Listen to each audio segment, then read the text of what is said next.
Hello, beautiful people, and welcome back to another episode of Women Who Rock the World, changing the shape of the world today, one woman at a time. Today, with me, I have Victoria Hamersky. Welcome, Victoria. Hello. Hi, how are you? I'm good, I'm good. How are you? I'm doing fantastic. Awesome. So Victoria is an A&R Scout for Atlantic Records. She is the founder and artist manager for VH Management Group. Uh, she works in the music industry. She is project coordinator for live events, advocate for women, disabled people, BIPOC, LGBTQI, etc. Rights. And so, welcome. I mean, that's Thank awesome to you. hear. Thank you so much. I love every aspect of my job and I love having my hands in so many different areas and being able to, like you said, shape the world in my own way, whether that's one day at a time or just helping one artist at a time makes a difference.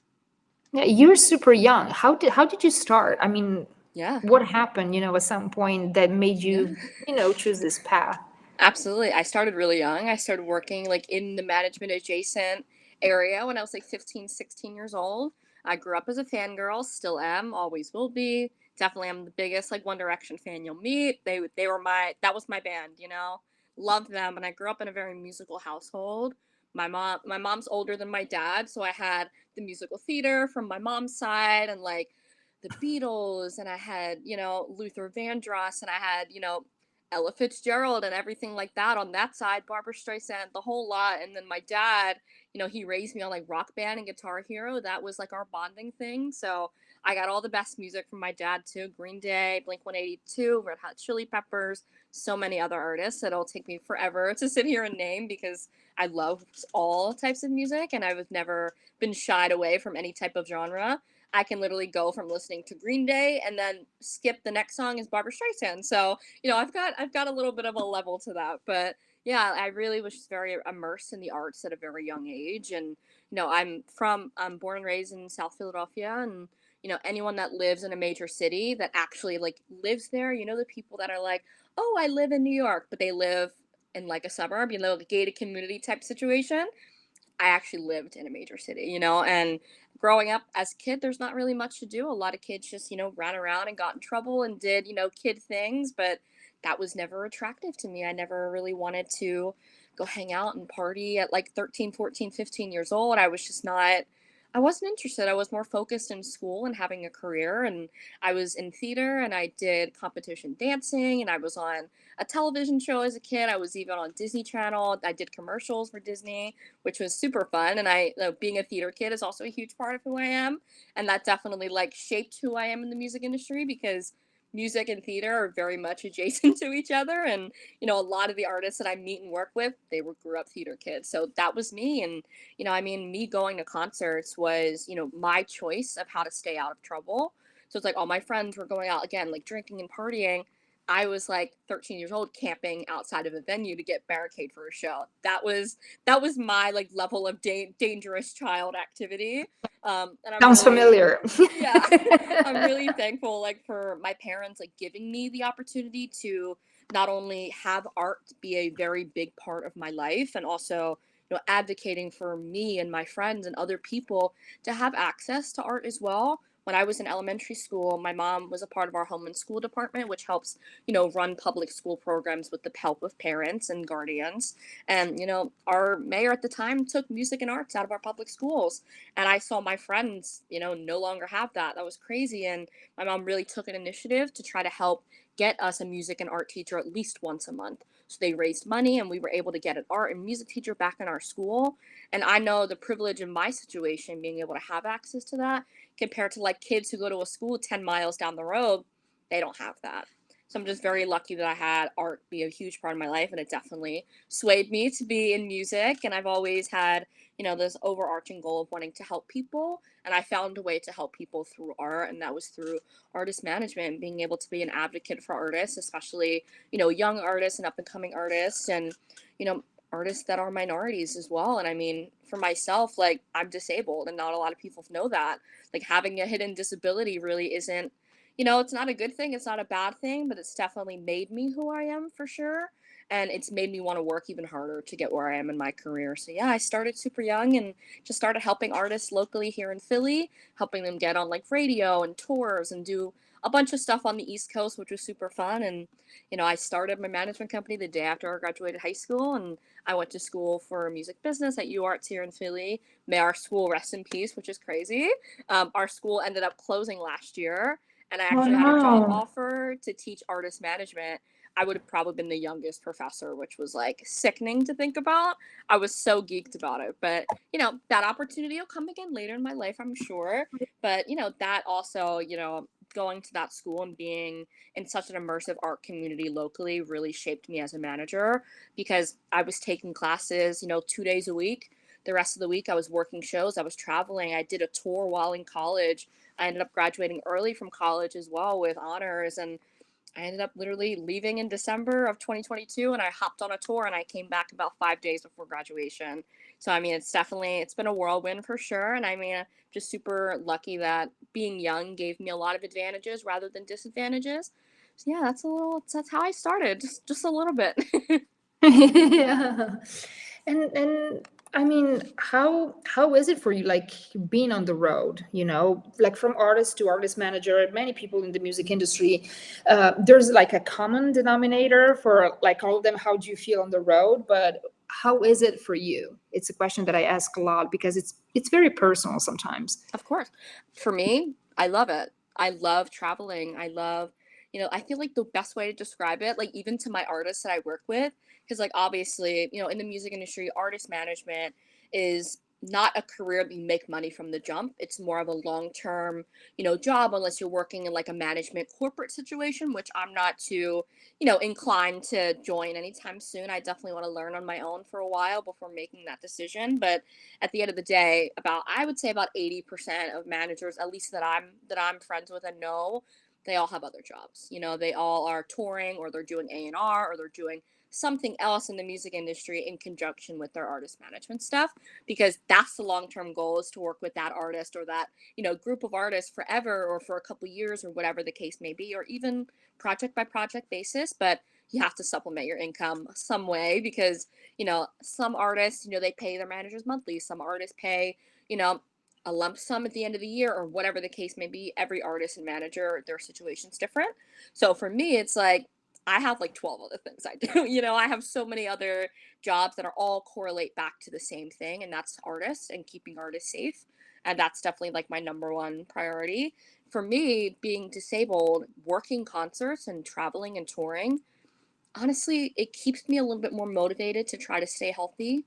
It definitely keeps me a little bit more grounded to be more aware of my body and just more aware of the things that I'm doing, because I have something called Ehlers-Danlos and like 12 other medical conditions that are just horrible, and but I deal with them every day and I'm in pain every single day. But hey, I'm working Metallica in a couple weeks. I'm going to be suited up. Like I even have like on my arthritis gloves right now. Like I do everything possible to stay, where I need to be, that I'm comfortable to work.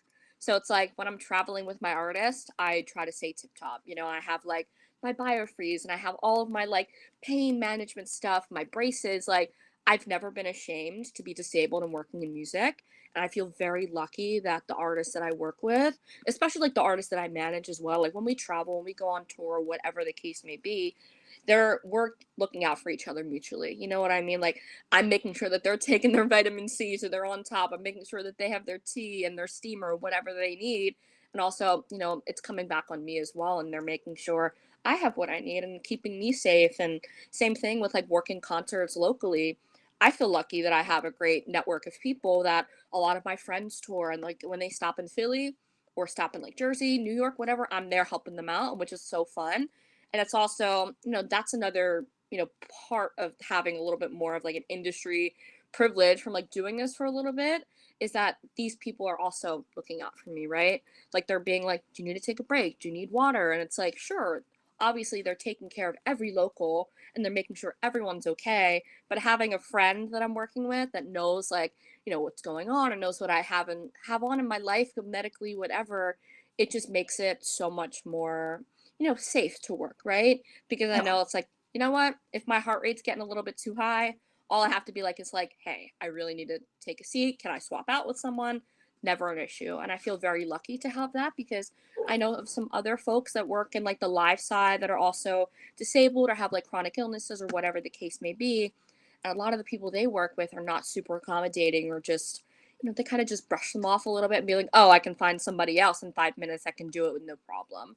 So that's always a thing in the back of your head, especially, I mean, I've met a lot of artists as well that are chronically ill and they have difficulty touring and difficulty, keeping themselves motivated, keeping themselves healthy because like I can't imagine what it's like to do a 12-week tour while in like a flare up with my illness. Like that would be like so hard and so like gut wrenching. And that's where it always comes down to having a great team and having a great set of people that you really trust and know you and know your body. Like great example, like I was working a show last night for that UK girl group Flow. They're incredible. Absolutely love them. But like kind of like a newer version of Fifth Harmony and helping out with their meet and greet. Like their team was in the meet and greet with us, making sure they had tea, water, taking breaks. Like it's about having each other's back on the road. And I think for me, that's been like the best incentive is that I've never been shy about talking about what's wrong with me. I've never been shy about sharing, the dirty truth of like what it's like to actually be a human in music and not a number and not like someone that can be replaced. Like making sure that I can try to stand out in ways that I know that I'm irreplaceable for some people, but also making a valuable friendship along the way, which is always super, super, important to me that I make friends rather than connections because a lot of people with connections, they just use them and move on. I'd rather make a meaningful connection and have a friend at the end of the day that we can really have each other's back on the road while working shows and all that fun stuff. So, Absolutely agree. Absolutely agree. I mean, I was talking not too long ago, about the fact that I'd rather lose today. Of course, it was not yeah, like this for me in the past. I'd rather lose a job opportunity if it's not good for my health yeah, and absolutely. mental health, than taking it and then knowing that I'm not comfortable with the people that I Yeah, work with. I don't want to do that anymore. 100%. I've been there, and I started out as a singer, like most people that follow me know, and being a singer in metal music 20 years Yeah. ago, and having depression and panic attacks Hmm. and not telling a soul because Yeah, that it's was hard. not, I was not supposed to tell Yeah, anyone. Just a couple of members of my band knew, yeah, but I now that you were talking, I was thinking in the back of my head about like the excuses that I made for myself yeah. for being sick, Of and course, that I've done it too. it's worse. Exactly, Yeah, it's worse. it is. And while you were talking and talking about having a team and having each other's back, I it's not a cure, like Yeah, 100% for absolutely. any type of illness, but that helps mentally a lot to where even the pain becomes a little bit more bearable, Yeah, yeah, and absolutely. and that totally resonated, because if you have to make excuses and saying like, okay, I don't want to say this, okay, I cannot do this, oh my gosh, what's happening, I have to do, it's a nightmare, It is. and Yeah. now I'm like, why did I lie, and well, I have the answers because my fear was that I didn't have the same job opportunities. They were not going to call me for shows, and I never feared my band was going to replace me. But um, on the outside world, you're sick, you're Of disposable, course. Yep. especially if you're not like Lady Gaga, and then like you're a big Absolutely. name, you're like, okay, Yeah. maybe she's disposable. But if you're not a huge name, even if you have your success, but still, you feel that you become disposable, and then what's going to happen? So I truly believe that it's super important to surround ourselves with people that understand, and if they 100%. don't understand and you're a number, my personal opinion is just walk away. Something 100%. else is going to come. It's not going to Absolutely. be like lost opportunity, because I believe also that it's going to wake up a lot of people if more people starts doing that, I, you I know agree. Yeah. because it's like, okay, if you're a number and you say no to someone, and or you fear and you're afraid of saying no, and then they're gonna ask someone else, but if that other person says no, it's going to become like a chain reaction to where they have to wake up and say like, hey, you know what, we need healthy people, and Yes, healthy people work at their best, especially like mentally healthy people, and when I absolutely. say, of course, mentally healthy, I mean in a good spirit, you know that they feel safe. And that's, Yes, I believe, the most important thing that we can create, in any field, with anyone, just making them feel safe, that they can open up yep, and speak up, as you mentioned, absolutely. speaking up about a condition, or anything, and say like, hey, that's the way I am, and Yeah, it's fine. I'm not a number. I'm a person. I'm a human being. yeah, bingo. Absolutely resonate. You mentioned in a couple of weeks you're going to work for Metallica. Yeah, my friend's coming through town with her VIP company. They needed some It's one extra of my hands, favorite so bands.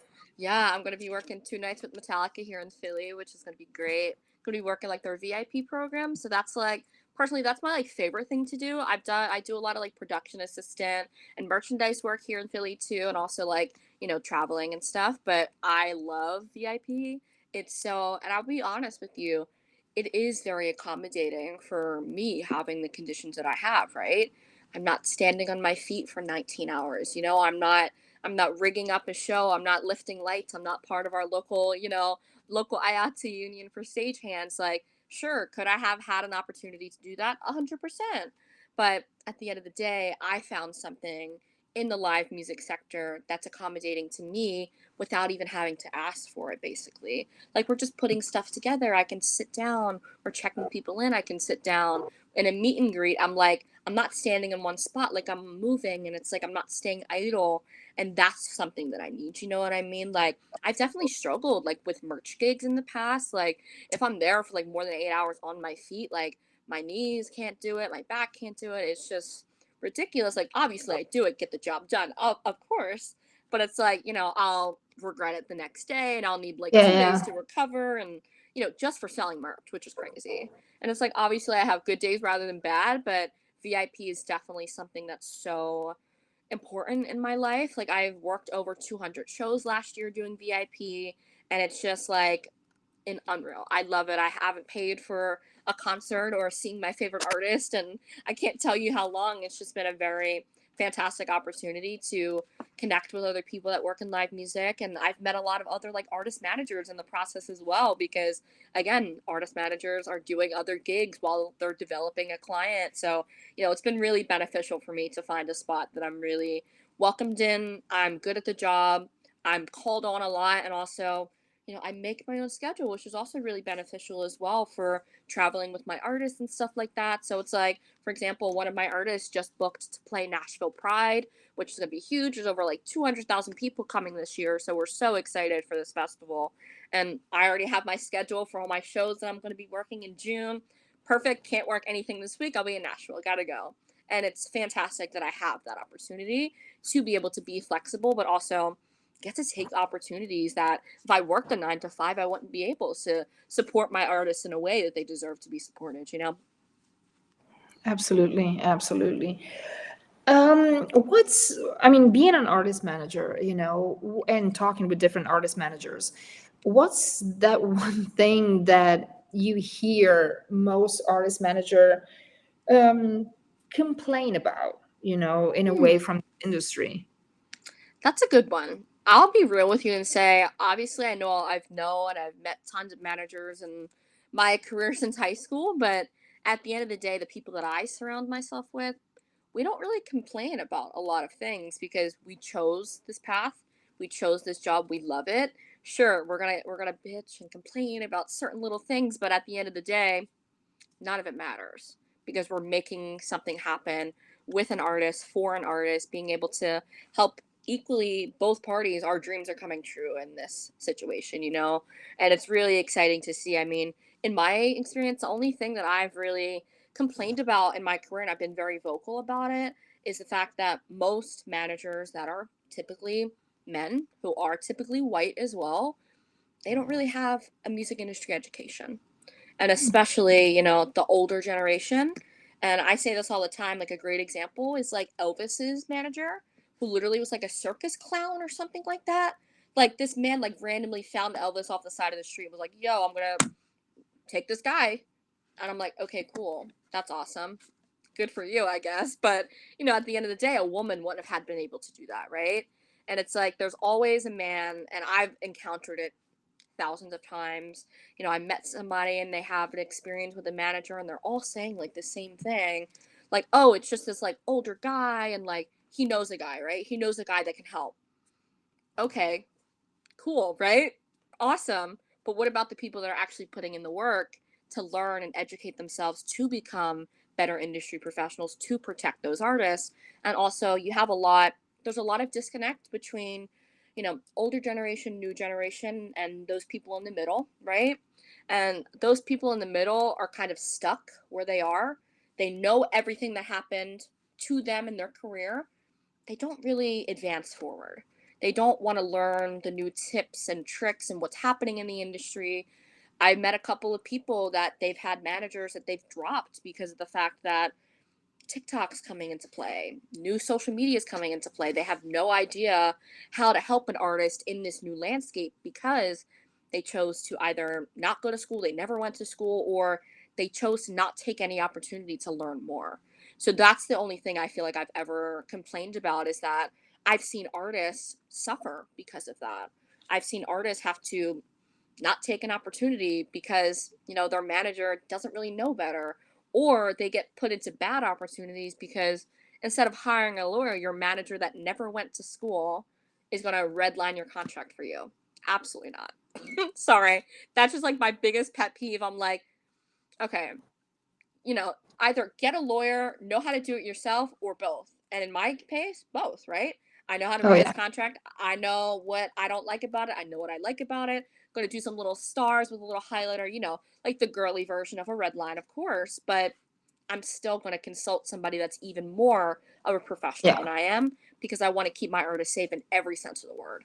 And there's a lot of people I've met and a lot of artists that I've met that they did not get that opportunity because they got into a situation working with a person that wasn't adequately educated about the past, present, and the future. So I think that's what I've complained about the most. So I definitely Yeah, have a lot of friends that absolutely. Yeah, it will for makes sure sense because agree too.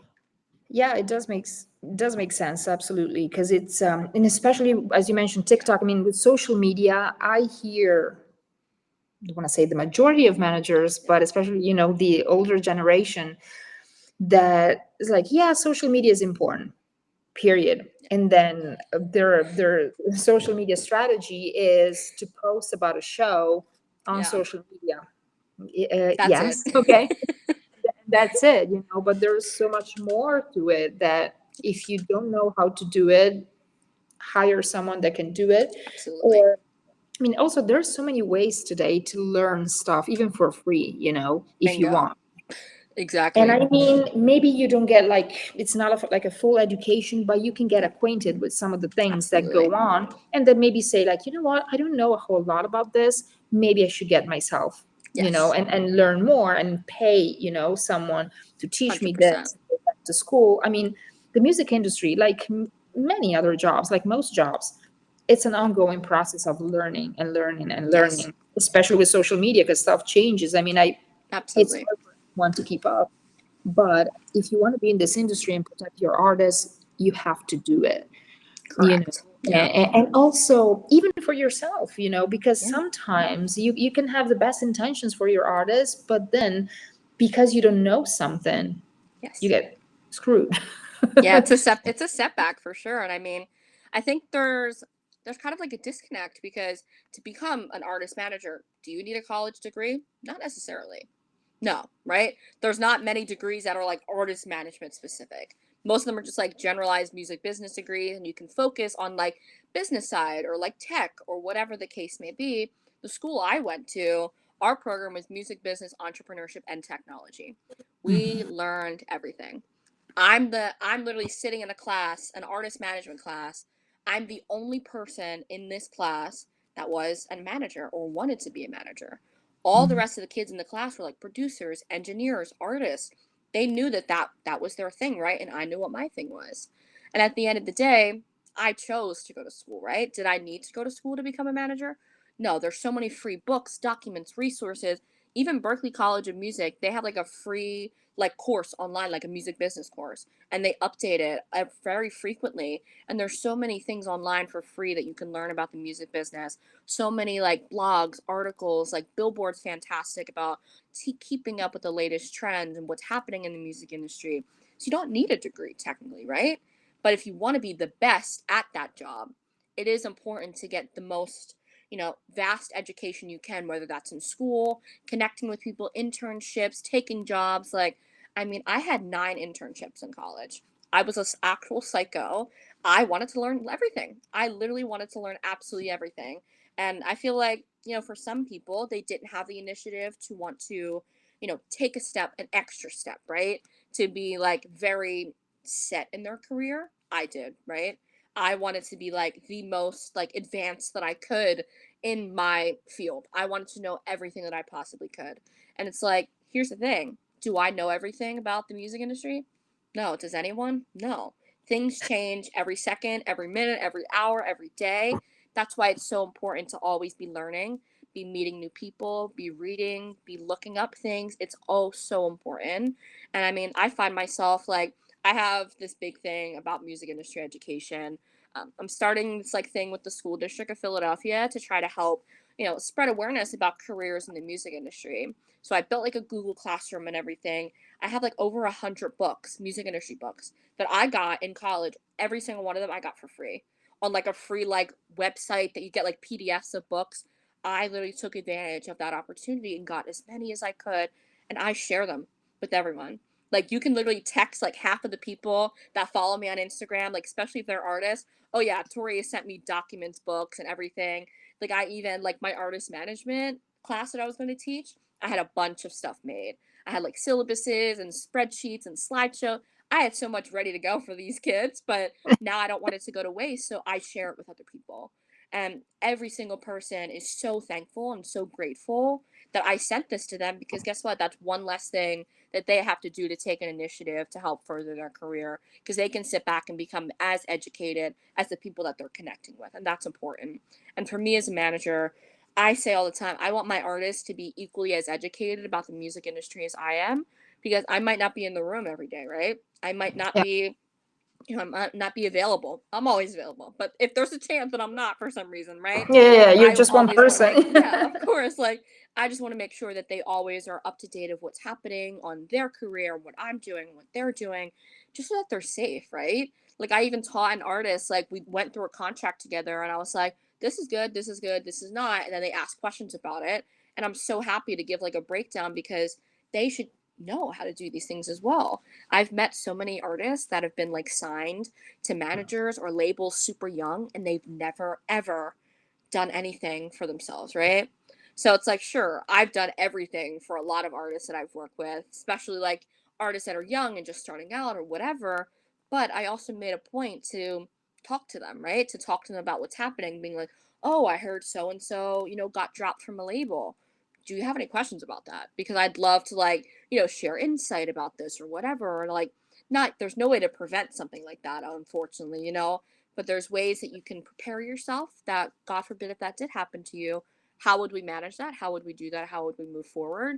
And a lot of my artists have been very receptive to me explaining things, me sharing documents and resources, because they like it. They like me as a manager, they like me as a person. So them getting educated is equally as important to them as it is to me. So I take a lot of pride in being able to help share music industry education across the board. And I started out like I would DM people that I knew were in my exact same position like months ago.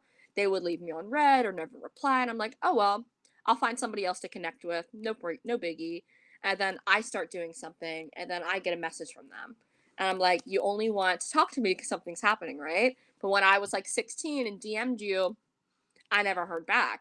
So I always make it a point that anytime anybody DMs me and they want to talk or chat about the music industry or they need advice, I'll give them advice. That's like my biggest thing is that, I could be so busy, but I'm always going to make time for people because not many people made time for me. You know what I mean? Like, especially when I was starting out, I was just so invested in these books and school and everything that, if somebody said no or they didn't even reply, that didn't deter me. I was like, no problem. I'll just meet somebody else some way. I'll meet other managers. I'll find some way. And I did. And I found a really fantastic group of other music industry professionals that I really admire and look up to. And I hope to be that for someone else as well. And it's a special thing. That's why music industry education is deeply important. Yeah, I just got an idea, and maybe I'm late on this, but and maybe that already exists and I don't know about it. But what about like creating an artist manager collective? You There know, is a few ideations of that around. There's definitely like there's a couple websites and stuff like that, and we like one of my friends Ava started this like group chat of managers. So it's like we all have each other's numbers. We're all able to access each other. We're all able to be like, hey, like we're in this group chat together. Would love to connect on the side. My artist is a fan of your artist. Let's do something. So things like that are very important as well, oh right? yeah, And it's so great because like things like that like exposed me to other managers my age, which was even more beneficial because obviously a lot of managers my age are in similar situations, like they're working other jobs, they're working with artists, and it's like we all are like being there to uplift each other, being like your artist is going to break, my artist is going to break, we're all going to do this. And like what's it going to be like when we're in our 30s? We're going to be at award shows, hopefully. Like that's the goal, right? That's the goal, is to be able to connect with like-minded individuals. And I feel like social media is so critical to that. Like I get DMs all the time being like, "Yo, your artist is so cool. Can we connect?" And I'm like, "Absolutely." Like I love to do it. And it's so like I mean, I've gotten tour opportunities that way for artists that I've worked with. Literally, like I connect with their managers. They're like, "Hey, like let's do a show together." I'm like, "Oh my god, perfect." And they're like, "Actually, let's just do the whole tour." And I'm like, say less. So that's why connecting is equally as important as education for sure. And definitely hopefully there's a lot of stuff. Like a great example is Jump Global. It's run by a guy named Nick, who's also from South Philly, which was it was super awesome for me to see another person from like our, even though it's a big city, it's like our little small community. So it was really special to, see him develop something like that for music industry professionals and connecting with people and just meeting other people, especially our age, like anywhere from like 18 to 30s. And, at the end of the day, it is very beneficial for all of our careers to know each other and to work with each other because, a lot of the times, like, there's people that I've met that I'm like, wait, I'm like such a huge fan of your artist. Like, how did you start working with them? That's crazy. And it's definitely built like a lot of meaningful connections for me. And hey, I've seen some of my favorite artists that way too. And, getting a guest list spot from a friend and going to hang out while they're popping in Philly is always so fun for me. So yeah. And what's the qualities that you look for in artists to sign them? You yeah, know, both it's a good like question. both personally and of course professionally. Yeah, Because absolutely. I'm sure like a lot of artists out there is like, okay, what do I need? That's the Right. question. Yeah. For me, like, I definitely think, working at the label side, also working in the management side, my approach is very, very, very similar, like almost identical, I'd say. The great thing about like doing the label stuff is that I have other people to tap into and to be like, hey, have you seen this? This is really awesome. I love this. And if they haven't, okay, cool. I'm going to reach out. I'm going to connect. I'm going to get on a call and learn more about this artist. And for me, I've always been a music girl. I always am gravitated towards lyrics. I'm always gravitated towards, not necessarily like presentation, right? Because that can be developed, that can be changed to become a good songwriter, to become a good artist in general. You can't really teach that often, right? Of course, you can develop clients and you can develop artists in a label setting or a management setting or even like a great example like a K-pop setting, right? They have these auditions and they really like build these like super groups of these talented humans, right? And you can do that anywhere. Of course, anybody can do that on any, angle of the industry. But to be a good artist and to be a good songwriter, I don't really feel like that can be taught. It's like it's a gift. It's a gift. And those artists that have that, they have it, right? sure, you can learn how to become a better songwriter or become a better artist, but I believe people are born with it. I really, really do. And every artist that I've ever met, I've been so gravitated towards their music and their message and everything. And, there's definitely like on like the label side, especially like even friends and I've seen people be like, oh, like this is a little bit similar to an artist that already exists. Okay, no problem. Absolutely get it. But still, I'm going to be on the back end, like watching them, seeing them grow, and seeing like if there's something else that's like popping out to be like, actually, I feel like they're developing themselves more into their own artists or finding their own sound, or hey, they started working with a new manager. I definitely see things growing for them. That's like the thing about A&R, I think, is it can be a long game. It really can, for sure, to connect with an artist and to stay updated with an artist and meet them and get to know them. And then also on the back end, you have all of these other people that you have to connect with to, see a deal happen, right? So it's like in my end, I'm like scouting artists. Like I'm the one like finding the artist and like popping on a call and then sharing it with my boss, and then I'm kind of hands off after that. And I kind of enjoy that. I really do. Like I really enjoy connecting with artists and finding artists that I really think are special and getting to learn more about them, and then sharing their story with my boss and sharing their story with the other people that we work with, and just seeing where that can go, right? Because it can go many places. And at the end of the day, I think a great thing about being able to have that like double, entendre type situation of like, there's never a guarantee that something that I like or pitch to the label is going to be, it's going to be signed. There's no guarantee for anything, right? I mean, that's just the world for you. Things happen. And it's like, I can really be like such a huge fan of this artist and it doesn't go nowhere. And that's no problem, right? Because on the back end, I'm still connected with that artist. I'm still able to be like, hey, like somebody I know actually needs somebody to open for them in New York. Are you around? And just me being an industry professional, like a presence in an artist's life, I'm able to share opportunities or resources no matter what that outcome looks like. And for me, like in management, I just love artists for being themselves. Like that's always been my biggest thing. And, personally, I haven't worked with many men in my career. I worked with a couple bands here and there. I helped out a couple local Philly people with like consulting stuff, but I've never like full time managed a band 24/7, men all the time. No. It's never really been in my wheelhouse, I don't think. Sure, is it the same thing as managing anyone else? Kinda, right? But I feel like my personal preference is working with women and queer people. Like that's been my preference for a very long time, and it continues to stand. Like I feel like unironically my entire roster is all, queer people or women, but ever it's like, did I choose it to be that way? Probably unintentionally. I feel like I did. But, that's what I'm gravitated towards, is uplifting women and queer people and trans people in music. And it's so important to me because our experience of the music industry is drastically different than what a man's experience is. I mean, half the times, like, I can give you about 12 examples right now of men in music that, sure, they have a good voice and the lyrics are all right, but they're handsome, right? They're handsome. They're palpable. They are marketable to the masses in a sense. And their level of, effort that they have to put in is, I would say, significantly less, right? Women have to work 10 times harder. Trans people have to work 10 times harder. Queer people have to work 10 times harder. People of color have to work 10 times harder. And same thing with disabled people. Our opportunities are very limited compared to how much effort a man has to put in to be seen, to be heard, to be taken serious. I've met a lot of women that, have struggled with, working with managers that want to make them into something that they're not, right?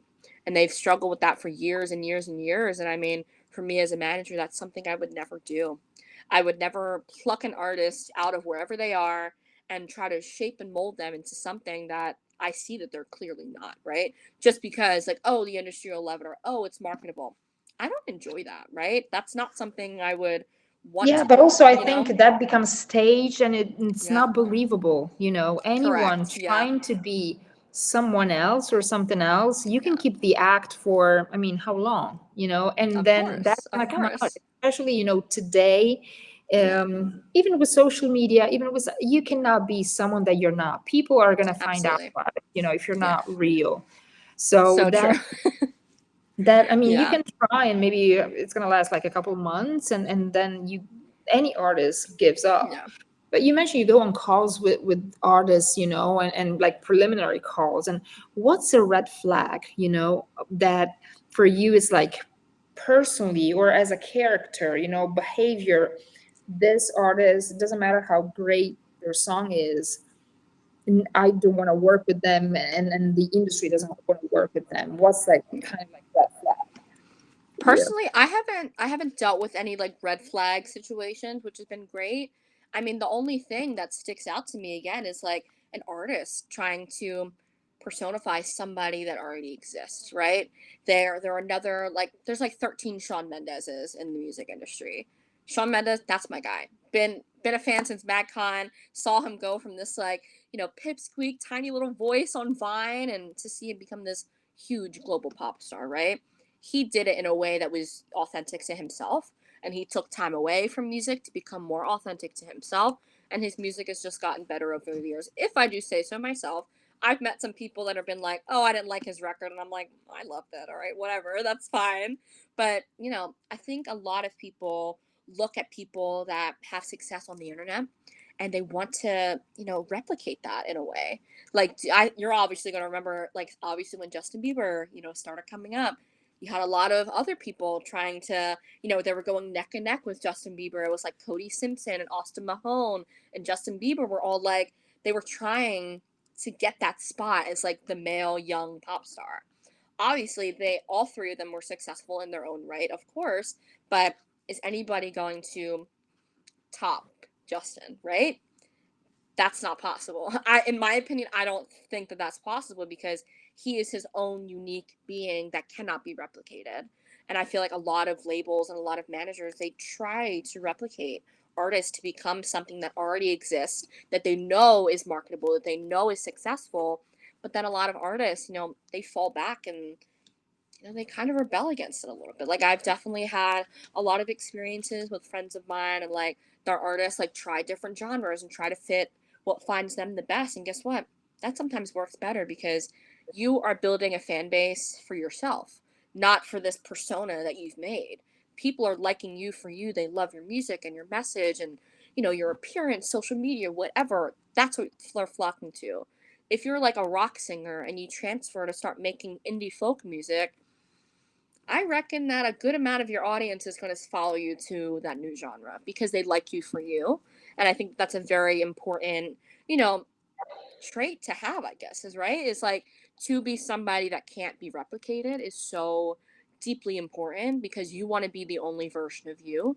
And it's like once you start getting people, doing the exact same things that you're doing, you kind of know, like, okay, I think I'm doing something right here because other people are trying to replicate it or trying to do, like a similar genre, a similar style, or use the same people or the same photographers or producers and whatever the case may be, right?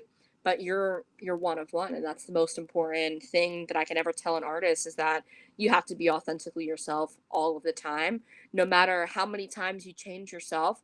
The people that are following you and that are your fans are going to follow you through every variation of yourself, and that's so important to share with an artist is that you don't have to be this cookie cutter image of yourself that's never going to change. You don't have to be a Barbie doll. Why not be a Brat style and just change your clothes? See what else fits you, see what else works, because if you've built a fan base, they're going to stick with you.